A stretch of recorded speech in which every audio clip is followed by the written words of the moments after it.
N'envie pas la vie financière d'une personne que tu ne connais pas, parce que tu ne connais pas réellement ses réalités. Tu sais, tu peux voir une personne rouler dans une grosse voiture qui coûte peut-être 50 millions, bref, ou même 20 millions, mais parfois c'est une voiture qu'il a à crédit. Et parfois dans son compte épargne, il n'y a rien. Voilà, donc n'envie pas une personne que tu ne connais pas et même parfois une personne que tu sembles connaître. J'ai envie de te dire que tu ne la connais pas vraiment. Non, tu ne la connais pas vraiment. Alors ne te mets pas là à envier telle personne, à faire comme telle personne, même si vous avez le même boulot, même si vous avez le même salaire.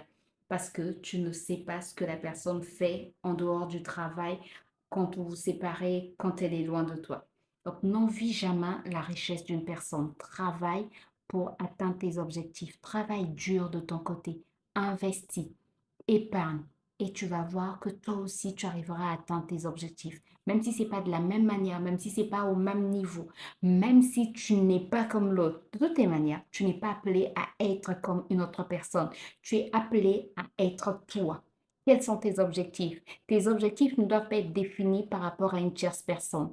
Tes objectifs ne doivent pas être définis parce que tu as vu un collègue qui est très riche, qui a des grosses voitures, qui voyage tout le temps. Non, non, non. Définis tes objectifs par rapport à ta vision, par rapport à ce qui bouillonne en toi. Qu'est-ce que tu veux réellement faire de ta vie? Définis tes objectifs et travaille par rapport à cela. Par la grâce de Dieu, tu vas y arriver. Mais surtout, ne te compare pas à une autre personne.